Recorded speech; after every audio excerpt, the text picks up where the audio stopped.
formation. Alors, je suis psychoéducateur de formation. J'ai gradué en 71 et, comme la plupart des gens à l'époque, je me suis dirigé à Boscoville où j'ai eu différents mandats. J'ai été éducateur avec toi. Tu étais mon premier patron à la place dans un groupe. Après ça, en 78, j'ai démarré l'unité psychiatrique, la première unité psychiatrique qu'on développait dans le réseau à Boscoville avec le docteur Lemay. Et puis, suite à ça, j'ai fait un passage à la direction des ressources à l'enfance au CSSMM, mais je suis revenu à Boscoville pour prendre la direction. Après une année passée en Suisse de collaboration avec les Suisses, j'ai pris la direction à l'époque du développement des programmes. Alors, c'était le début de l'insertion à l'emploi, des collaborations de Boscoville en milieu scolaire.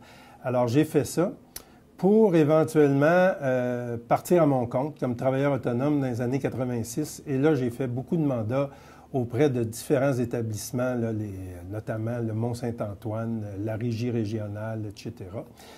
Et ce qui m'a mené éventuellement à devenir directeur du Centre de psychoéducation du Québec, où j'avais fait un mandat d'évaluation de la situation, puis suite à quoi je suis devenu directeur. Fait que là, je me suis impliqué dans la formation des étudiants en psychoéducation. C'était le rôle du Centre de psychoéducation. Puis, c'est l'époque aussi où on a développé les programmes Floppy, Brin d'amis, qui sont des programmes extrêmement connus en petite enfance, puis premier cycle du primaire. Ça a été l'occasion, les années 90, un peu, là, je dirais, il y a eu de 70 à 90 où j'ai travaillé en délinquance, beaucoup, réadapte. Puis après ça, les années plus universitaires où là, j'ai fait un virage petite enfance. Et après ça, j'ai pris davantage des mandats dans le domaine de la petite enfance. Fait que voilà, j'ai eu plusieurs mandats avec le ministère, surtout dans des situations de réorganisation, de situations de crise ou notamment avec les Autochtones. Puis j'ai participé, j'ai eu la chance de présider un comité à l'époque des années 2000 avec M. Rochon. Puis après ça, c'est devenu le ministre Barry. Puis après ça, c'est devenu le ministre Maltais, là, où on était un comité qui réfléchissait notamment aux protections de la jeunesse, liste d'attente, les ratios en application des mesures, etc. Fait qu'il y a eu différents mandats comme ça où j'ai joué des rôles un peu plus provinciaux. Le dernier en date, ça a été que j'ai présidé la commission sur l'éducation de la petite enfance l'automne dernier. Fait que, écoutez, c'est une carrière assez variée. Mais la réadaptation et la psychoéducation, c'est quand même mon départ. L'axe central. Oui, tout à fait. Parce que, à mon sens, c'est peut-être l'élément le plus sensible du travail éducatif. Je veux dire, notre travail de psychoéducateur ou d'intervenant en réadaptation, c'est d'abord de créer un lien de confiance avec la personne qui est devant nous. Puis pour moi, je pense que c'est comme si cet ingrédient-là qui est capital, qui est le nerf de la guerre de la relation éducative, c'est d'être justement, de créer ce climat de confiance-là avec la personne qui est devant nous. Puis pour moi, ça respecte des règles, ça, créer une relation d'aide. D'abord, ça nécessite du temps. Ça nécessite les ingrédients de base de l'action éducative. Ça nécessite du temps. Ça nécessite du temps en accompagnement du jeune. Ça ne se fait pas à travers un bureau à 45 minutes par semaine. C'est une approche différente. C'est autre chose, la thérapie. Mais l'aide éducative, l'accompagnement éducatif, la création d'une relation de confiance et après ça qui peut être transformante, aidante, ça s'établit avec le temps, ça s'établit avec des moments partagés, ça s'établit dans une confiance entre un adulte et un jeune. Et pour moi, les ingrédients que je nomme là, qui ont l'air, c'est tellement simple dans la vraie vie, là, mais moi, actuellement, je pense que dans notre façon de pratiquer actuellement, on renie ces bases-là. On ne donne pas l'occasion à un professionnel de créer cette relation éducative-là. Écoute, quand on apprend qu'un jeune peut traverser dans un mois de présence dans une unité de vie, il peut croiser 100 adultes différents, pour moi, ça m'inquiète. Là. Tu viens de toucher à la possibilité de ce que je viens de vous raconter, là, de créer un lien significatif avec ce jeune-là, de devenir significatif, de faire en sorte qu'il va avoir assez confiance en toi pour se confier, pour oser te dire, pour partager des choses et qu'en contrepartie, toi, par rapport à ce qu'il vit au quotidien, tu vas pouvoir avoir une influence ou tu vas pouvoir partager ça avec lui. Fait que c'est différent de partager ça comme un coach qui est assis dans un bureau puis qui dit « Moi, te dire quoi faire », on a établi quelque chose ensemble, on a construit quelque chose. Fait que pour moi, la relation, c'est un enjeu principal de la réadaptation, surtout quand on parle des mécanismes comme un enfant est retiré de sa famille, il est mis dans un milieu substitutif, on veut reconstruire des choses, bien, ça passe par la relation.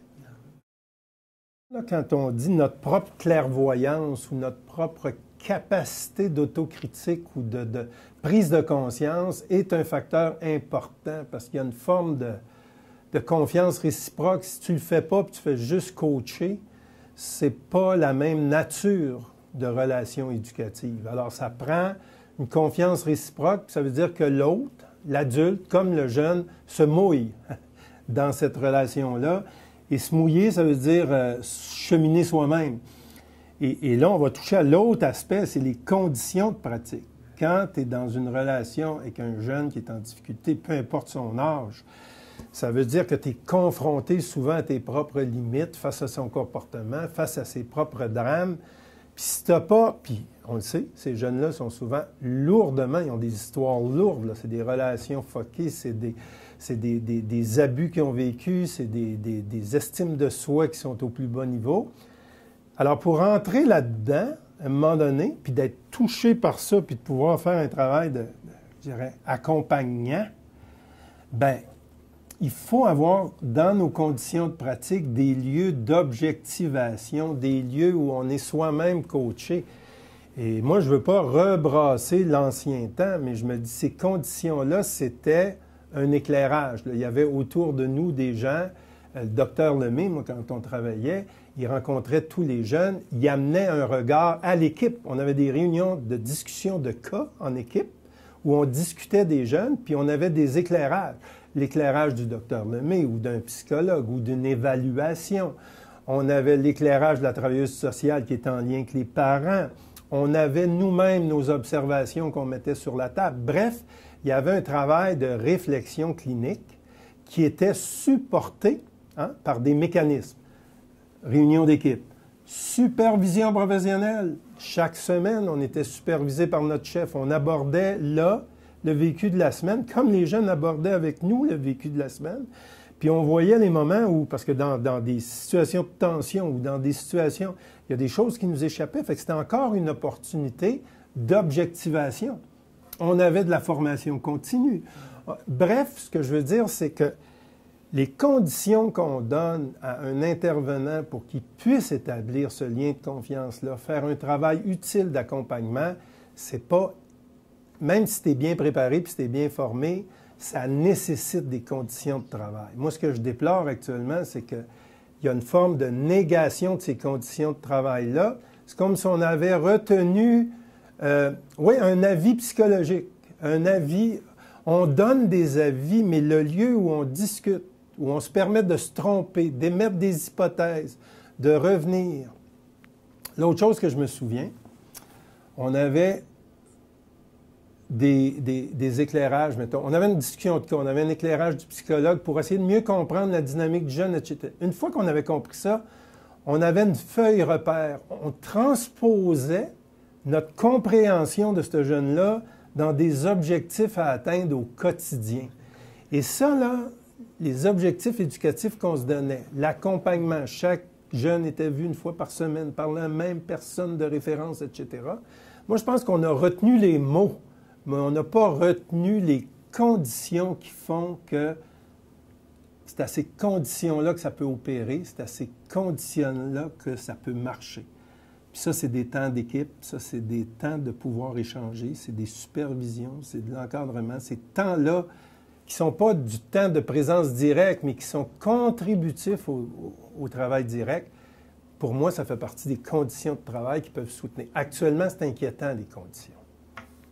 Moi, je pense qu'on peut se réjouir parce que la recherche, elle a évolué, elle a permis des choses. On a eu de plus en plus de gens qui se sont consacrés, puis les instituts universitaires, il faut souligner, là, c'est des actifs, ça. Moi, je pense que ce qu'on a perdu de vue, c'est la connexion entre ces milieux-là. Je veux dire, il ne suffit pas juste de développer un bon programme ou d'avoir pu imaginer des meilleures connaissances pour que ça se transmette dans l'action. Puis je pense qu'une des forces, avant la recherche, de la formation continue, puis de la supervision professionnelle, puis tous ces mécanismes-là de rapport serrés entre la réflexion puis la pratique, c'était un plus. Là, on est mieux outillé. Je pense qu'on a de meilleures connaissances. C'est un plus, là. Moi, je lève pas le nez là-dessus. Mais par contre, ce qu'on a perdu, c'est la connexion entre les deux. Et on a tendance, moi je trouve que ce que j'observe, c'est qu'on a plutôt tendance à dire, il y a comme des développeurs qui utilisent des meilleures connaissances, puis qui arrivent à développer de bons programmes, puis tout ça. Puis à un moment donné, on dit, on l'a le programme, on va le descendre. Mais on va le descendre un peu comme Bell Téléphone quand il dit, on a une nouvelle technique, là. Dorénavant, c'est... Mais on n'est pas dans le domaine de la technique. Alors pour moi, actuellement, si on pouvait encore mieux mettre à contribution par un travail davantage de proximité puis de collaboration, ceux qui réfléchissent, ceux qui développent et ceux qui pratiquent, bien, il y a un enjeu, là. On est plus loin puis on a un actif. Puis l'autre chose que je ne peux pas m'empêcher de nommer, c'est, j'ai vu depuis les années 2000, là, où on a commencé à bénéficier des efforts de la recherche, des programmes extrêmement intéressants qui ont été développés. Je vais en nommer, là, Naître égaux, Grandir en santé, le programme Soutien jeunes parents, qui sont devenus le programme CIP. Plusieurs expérimentations qui se sont consolidées en programme. Puis quand on était dans la phase pilote de ces programmes-là, on attachait beaucoup d'importance aux conditions de pratique, aux conditions d'implantation. Là, quand on disait « c'est bon », il y avait comme l'imprimatur « c'est bon », là, on disait « on va le généraliser ».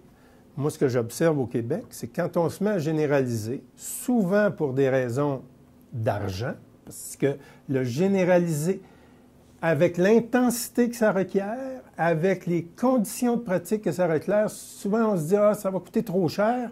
Et là, moi, ce que je trouve qui est triste à mourir, c'est qu'on enlève les conditions gagnantes. Je pense entre autres au programme CIP. Les conditions gagnantes, c'était l'intensité, le nombre de visites, et à domicile. On se disait, ces gens-là, ils ne viennent pas vers nos services. Il faut les rejoindre. Alors, c'était les deux ingrédients qui avaient fait un succès de ces approches-là. Actuellement, les rencontres se font en groupe au CLSC. Fait qu'on revient à la case de départ. Les gens moins motivés, plus à risque, ils n'ont pas tendance à aller vers les services. Et on a dilué l'intensité d'au moins la moitié. Alors moi, je me dis, c'est une hérésie, là. Si on pense à ça dans le domaine médical, là, puis ça, c'est moi, là, c'est ma déception. On a construit, puis on a travaillé avec beaucoup plus de rigueur dans les années entre 1970 et aujourd'hui. On arrive à des conscientisations puis à des conclusions qui ont les mêmes forces que dans le médical, mais ça n'a pas le glamour du médical. Mais moi, je te dirais, là, demain, le ministère te dirait, écoutez, M. Bilodeau, on paye les 3 premières pilules de vos antibiotiques. On sait que les antibiotiques, la première chose que le médecin te dit, c'est pour 2 semaines, puis tu n'arrêtes pas là, quand tes boutons sont partis, là, tu les prends 15 jours. Le traitement, c'est 15 jours. Nous, on parle de programmes, on parle de différents programmes en réadaptation, puis qu'on dit, écoute, ça s'est avéré intéressant, à telles conditions, puis on joue dans les conditions. Parce que, pour essayer de rejoindre plus de monde ou tout ça. C'est une hérésie.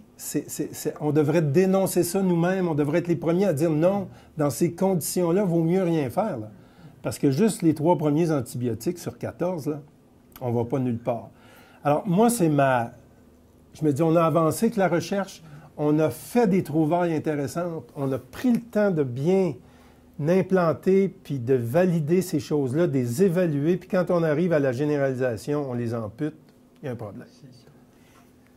je sors d'une rencontre ce matin là, où ce qu'on est en train de rétablir, on appelle ça l'approche réflexive, mais c'est exactement ce que tu dis. Je pose des gestes, j'observe, je réfléchis à ça, je reviens, je m'ajuste. Hein? Une sorte de progression essai-erreur, mais qui fait partie de la démarche. Quand on enlève ces moments-là, moments de réflexion, moments d'observation, quand on dit ceux qui sont mieux placés pour réfléchir à ça, on les enlève du quotidien, bien, ce sont tous des petits glissements, mais qui finissent par dénaturer le sens. Alors, sens de la relation éducative, sens du travail d'accompagnement, sens des conditions de pratique qui permettent que ce travail-là d'accompagnement puisse être nourrissant pour les uns et pour les autres. Alors, c'est dans cette perte de sens-là, pour moi, qui est problématique. Et pourtant, je reviens sur... Tantôt, je parlais de la recherche, mais on a un actif au Québec. S'il y a une chose qu'on a réussi dans toutes ces années-là, tu sais, on est parti du début des années 70 où il y avait des gens de plein de bonne volonté qui travaillaient, puis il y avait un très petit nombre de gens qui étaient formés ou, à la limite, professionnels, là, tu sais, de formation universitaire. On a amélioré ça. Là. Maintenant, pour travailler auprès d'un jeune, là, il faut avoir un minimum de diplôme. Et donc, il y aurait... Tu sais, on devrait être heureux de capitaliser sur un actif. On part mieux équipé qu'on l'était avant. Mais si on part mieux équipé, mais je ne te donne aucune condition de pratique pour rester allumé, éclairé, avisé, puis tout ça, je veux dire, quelque part, c'est assez rapide que tu vas perdre tes repères, puis à la limite, tu vas te mettre à faire un peu n'importe quoi. Puis en plus, là, je reviens aux conditions de pratique où la stabilité et l'intensité de la présence. Là, tu sais, je parle d'éléments, mais pour moi, la stabilité puis l'intensité de la présence, c'est quelque chose de capital, parce que dans ce lien-là, avec la personne, là, ça se vit au quotidien. Alors, si je viens une fois tous les temps en temps, si on permute de façon telle que, écoute, tu me croises, mais tu en croises 50 autres, qui peut devenir significatif? Je me dis,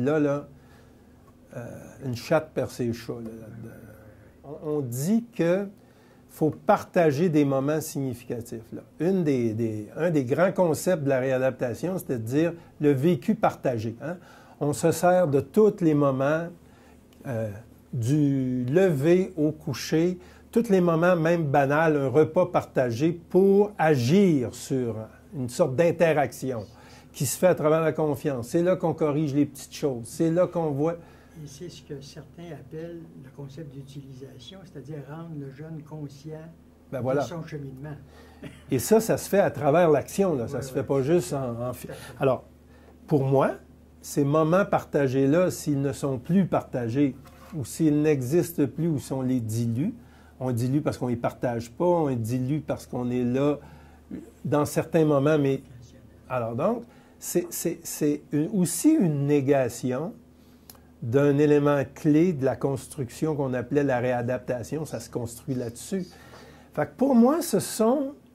Moi, là, on en parlait avant l'enregistrement, mais la dernière fois qu'on a réfléchi sérieusement sur la réadaptation au Québec, c'est en 1998 avec le rapport Gendreau-Tardif. On est en 2017. Moi, je pense qu'on a toujours un actif au Québec.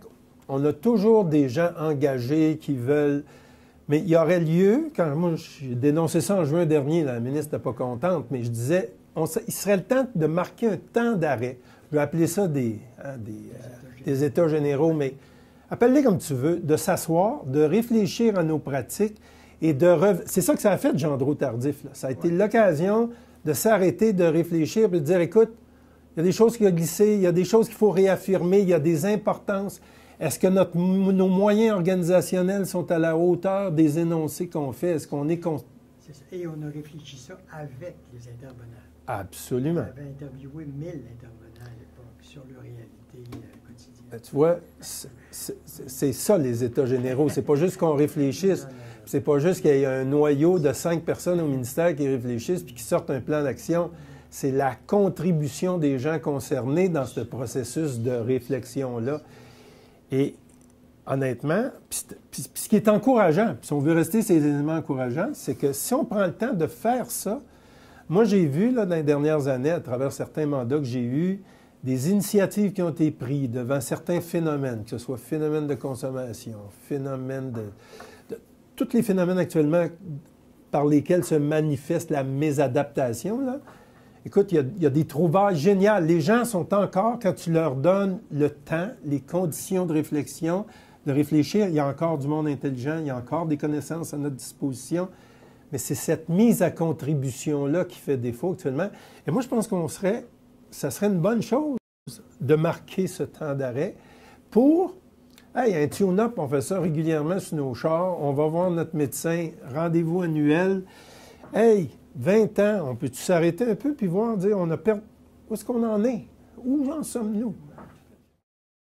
Moi, je pense que dans la course à la reconnaissance universitaire, on a perdu des choses. On a perdu...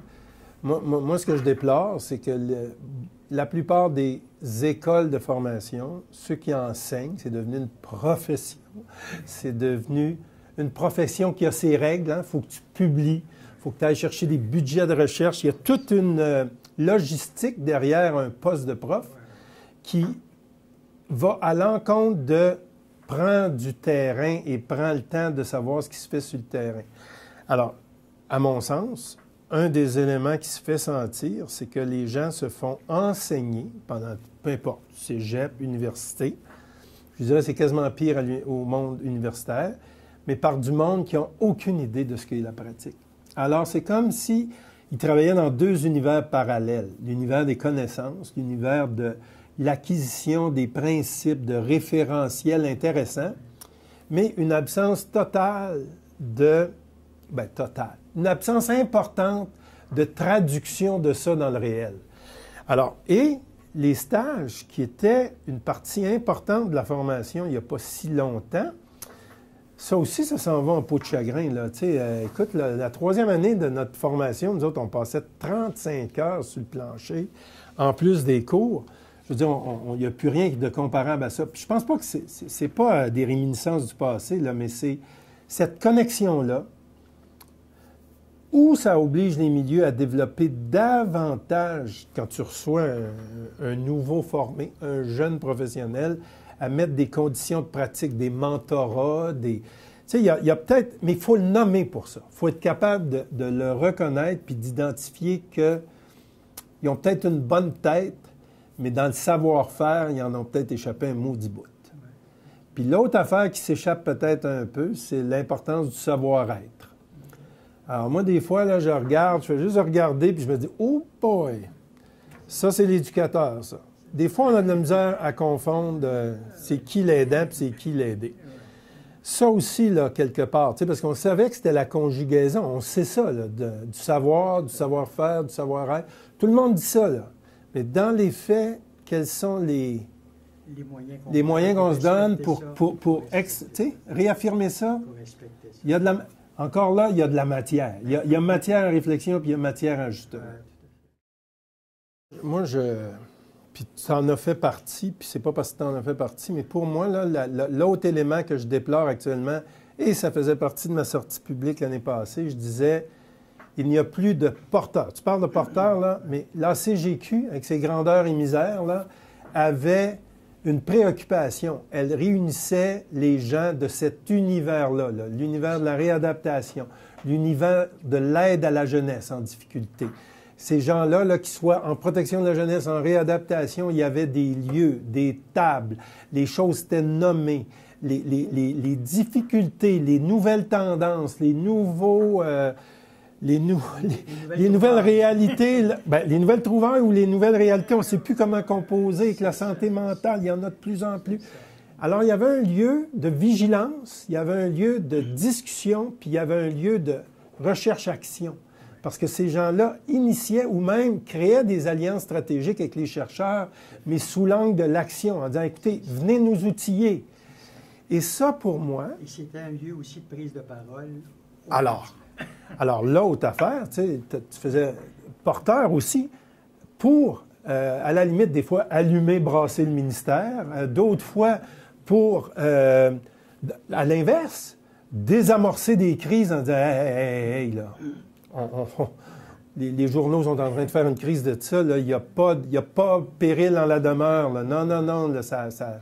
Alors, ce genre de travail-là, d'ombudsman, de soutien, de vigilance, il y avait une incarnation de ça.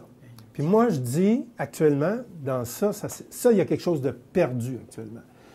Puis, ça conjuguait les différentes dimensions dont tu as parlé, ça conjuguait les connaissances, ça conjuguait les pratiques.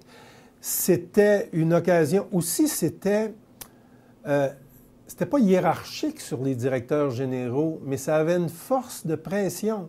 Le fait qu'il y avait une communauté de pratiques, de paroles, ça avait un effet. Là. Écoute, celui qui traînait de la patte puis qui était peut-être moins proactif, l'immersion avec ses collègues, à un moment donné, ça finissait par dire « Écoute, je serais peut-être mieux de m'ouvrir à quelque chose. » Bref, ça a joué un rôle important. Et moi je pense qu'actuellement, tu sais, puis à chaque époque, il y a eu comme... on pourrait faire différents... Si on reprenait différentes époques, on pourrait dire les porteurs ont changé. Mais les plus récents, c'était, mettons, l'ACJQ dans la business des jeunes en difficulté.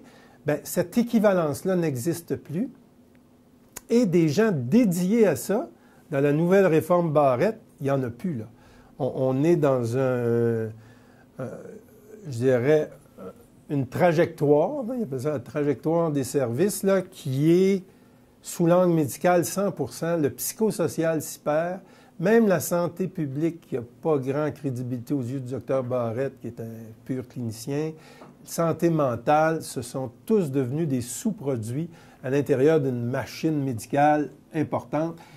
Et le pire, c'est qu'on importe des mesures on dit qu'on va mesurer le rendement, tout ça, mais on importe des mesures qui ne tiennent pas compte de ce qu'est le travail ou la spécificité du travail psychosocial.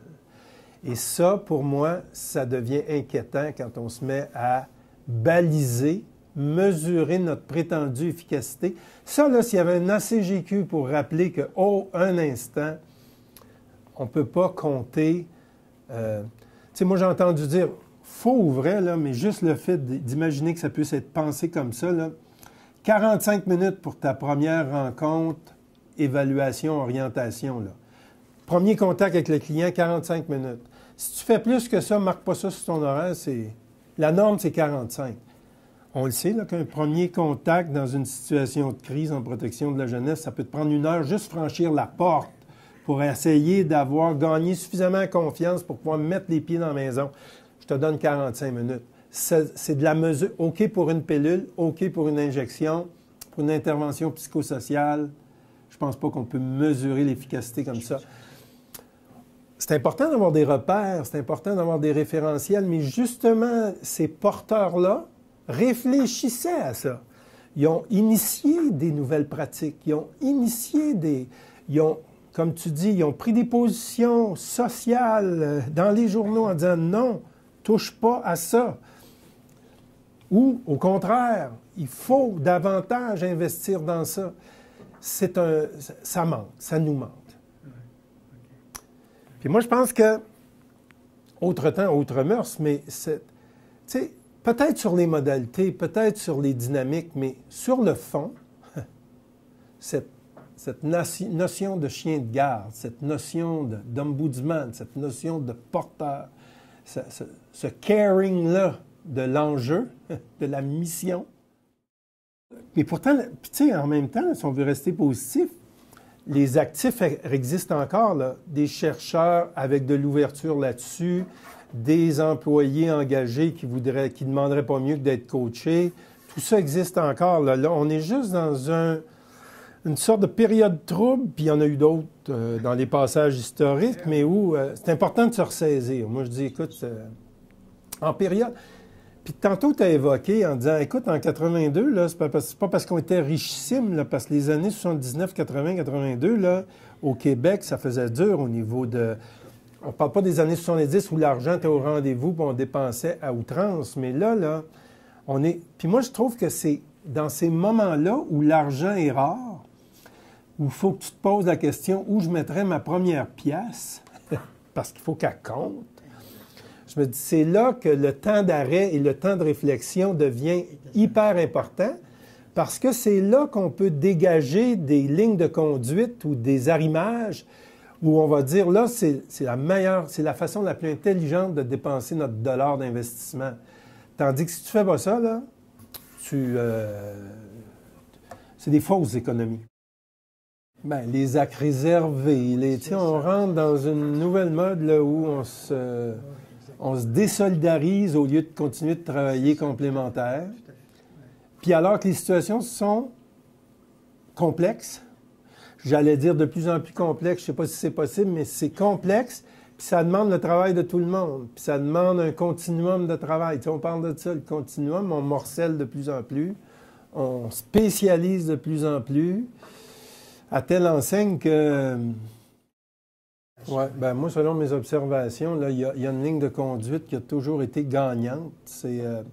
On parle actuellement d'un réseau où c'est totalement top-down. Hein? Les consignes descendent du ministre, du ministère, les PDG, puis là, je parle systémiquement, je ne juge pas les individus, mais ils appliquent les ordonnances ou les directives, puis ça descend comme ça de haut en bas, all the way.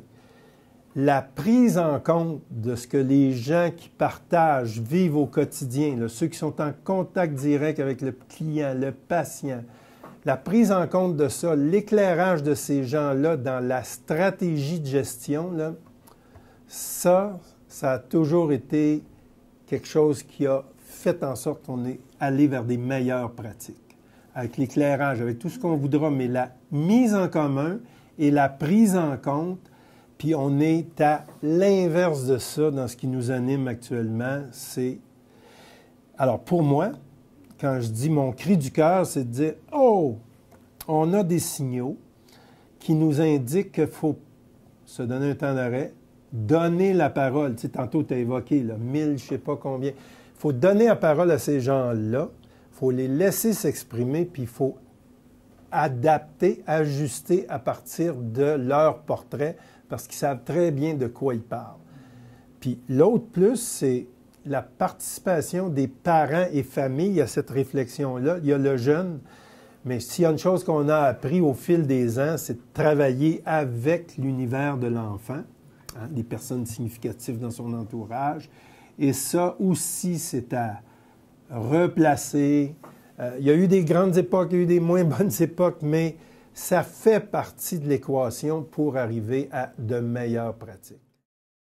Je pense que on vient de faire un exercice similaire en petite enfance. J'ai présidé une commission sur l'éducation de la petite enfance, puis on faisait le point sur les 20 ans de la politique familiale.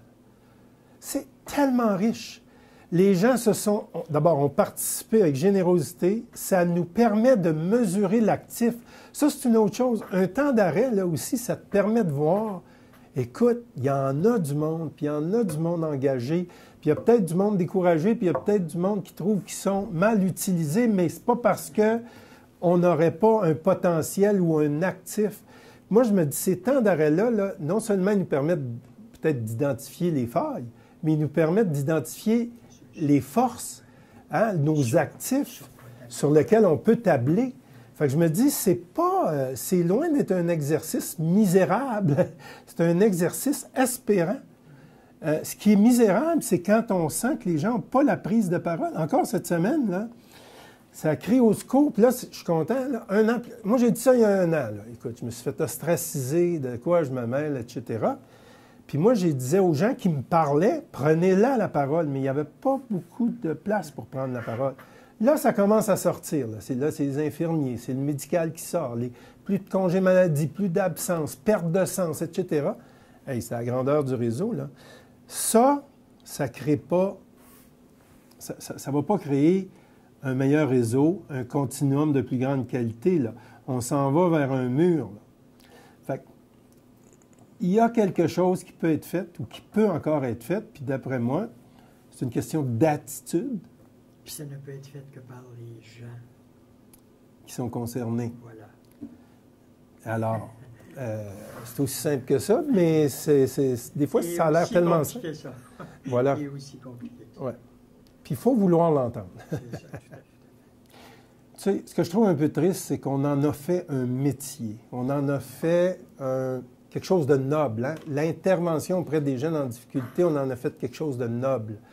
Puis on pensait que ça méritait d'être investi. Puis quand tu dis ce genre d'affirmations-là, on les entend de moins en moins. C'est comme si on avait perdu le... Tu sais, je reviens sur la notion de sens ou des ingrédients qui font... Mais c'était la fierté des intervenants. Absolument. Je participe à ça, moi. Je participe à une construction. Je suis un joueur de l'équipe. Là, on se demande de quelle équipe on est. Ou... Alors, ben merci. Belle initiative.